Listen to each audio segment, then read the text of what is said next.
That's started at May 23rd of 2022. There was a motion to adjudicate probation filed. She entered pleas of true to counts 4. Right here is where the whole tone of the hearing locks in. This isn't a slap on the wrist probation checkup. This is a your freedom is hanging by a thread type of hearing. When a Texas judge starts reviewing the probation terms from day one, you know they're not in a forgiving mood. Buckle up, this is about to get uncomfortable. Does the state have testimony with regard to counts 1, 2, and 3? Yes, the court would like. Yep, I think I would. Young man called, Ms. Shakita Cole. Yes, ma'am. Good morning, Ms. Cole. Would you please raise your right hand? Do you swear or affirm the testimony you're going to give in this hearing will be the truth, the whole truth, and nothing but the truth, so help you God? Thank you. Ms. Cole, would you please state your full name for the record? Shakita Cole. How are you employed? I'm employed at Jackson County Adult Probation.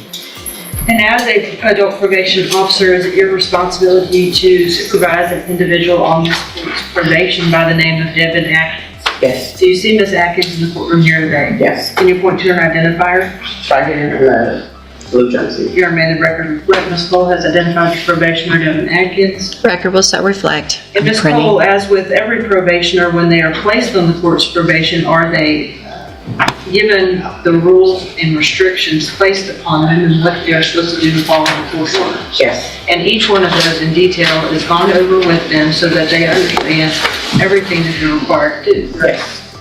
Was Ms. Atkins so advised? Yes. At her intake? She was advised at her intake and at a TTM at the Melton Center in person. Okay, and describe for the court what a TTM is. A treatment team. Okay, so in your opinion, Ms. Cole, as her probation officer, was Ms. Atkins fully apprised and aware of what she was required to do on probation? Yes. And were in fact a majority of those things intended to help her? Yes.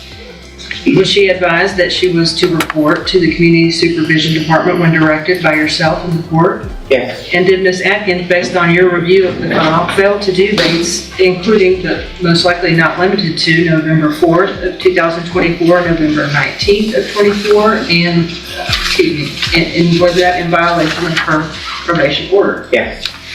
Did you address that with her and inform her it is important to report if you have something coming up you need to let me know? Yes. And did she do that? No. Was Ms. Atkins, as a condition of said probation, ordered to perform community supervision hours? Yes. And and to report those to you? Yes. Obviously, if you do not know that she has completed them, even if she has, is that a violation of her probation? Yes. To your knowledge, based on your review of her file and your supervision of her, did she either complete the hours or immediately report to you? Sorry, I'm reading that. No wonder everyone's looking at me. I was about to say, I know, I was about to, Community service. Well, that is in fact a condition of probation, right? Is it also a condition of probation that she is to report to you as to her address and so that you know where she is all the time? Yes. And if she does not do that, is it impossible for you to locate her? That is correct. Did she in fact immediately report to you her current address? No, she did not.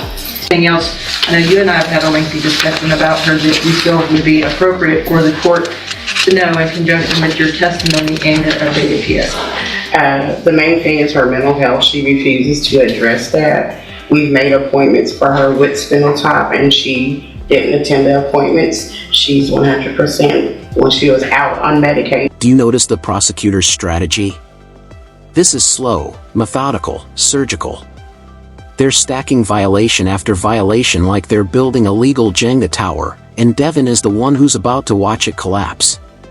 Reporting failures, address failures, community service failures. It's the trifecta you never want in front of a judge. Kind of interfered with her completing her services, and she maintained contact with the victim in the case. So that part, her grandmother was trying to be there for her because of the mental health difficulties, and that's the main thing that we were trying to get her to address. okay. Can I address anything? In a minute. Mr. Lewis, do you have any questions? Hold on, ma'am. You're going to get an opportunity, okay? Mr. Lewis, do you have any questions of Ms. Cole? Just briefly, during your supervision of Ms. Atkins, were you able to supervise her at points when she was on her medication and not on her medication? The entire time she has not been on her medication. So she's been unmedicated this entire time? Yes, sir. Okay. Anything else? Nothing else. All right, thank you, Ms. Cole. Any other witnesses with regard to the allegations? Based on the testimony, Unless I may ask, Ms. Cole, Judge, Yeah. and you stated that earlier, Ms. Evelyn Thibodeau, I believe that is her grandmother, correct? Yeah, respectfully. hold on, ma'am. At some point in time in November of 2024, was Ms. Atkins violating the condition the court had imposed that she not to have contact with Ms. Thibodeau for Ms. Thibodeau's safety? Yes. Thank you, Judge. Any questions about that? About the count, that's count 8 with the Right. contact? Okay. Then, at this time, based on the testimony, I am going to find count 1, 2, 3, 6, 7, and 8 true. Again, there were pleas of true to counts 4 and 5 previously. I've received an updated pre-sentence report. Has everyone had an opportunity to review that report? Yes, ma'am, Judge. Any additions or corrections to that report? No, from the bench, Judge. Nothing from the state, Your Honor, unless Ms. Cole has something to add. Do you have anything to add that's not already in your report? Yes. So the main thing I want to make sure, Ms. Cole, I have a notation here to ask is, you guys were aware of mental health issues and had opportunities for Ms. Atkins to participate in mental health services. Is that correct? I made the appointments myself. Okay. All right. Argument, Mr. Lewis? Well, Judge, I think definitely from the updated PSI we have, as well as I think there was some issues from the jail. If you look at those issues and activity, I think that goes directly to her mental health state.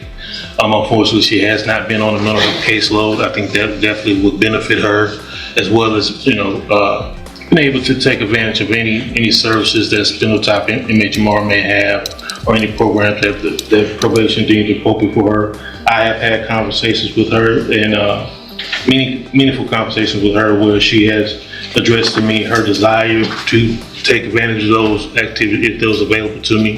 She did understand that she had the Safe P opportunity. It didn't go well, but I don't think the mental health issues were addressed, mainly just substance abuse at that point. I think if we can get a handle on that, or get some work done with address the mental health issues, I think she'll do a lot better in this situation and be able to complete this I assessment. mean, it's hard when Hold on. someone's not taking patients.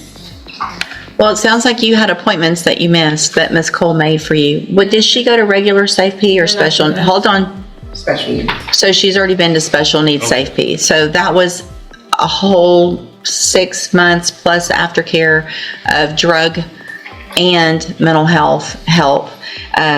So Ms. Atkins, the problem is you're being given all the opportunities. Yeah, but like I said, I don't know if I told you, I had an appointment in Port Arthur because I cannot get into Bowman. They're not taking new patients. So you had an appointment that Ms. Cole set for you, at least one, how many? Yeah, but it's not for medicine. It's for psycho. I'm not a psycho. I don't have those problems. I mean, some people do that. I don't know. Well, you obviously, we don't know what you need because you won't even go do the evaluation. That it sounds like you haven't been on medication that would be, what? Evaluation where? At Spinal Top. That's what I'm telling you. That's not, I don't have that. I'm not a psychopath. That is for, It's psychopath. Nobody's saying you're a psychopath, but you have. it's called PASS program. I'm not a psychopath. That's what I'm. That's not what it's called, and that's not the reason it's called that, okay?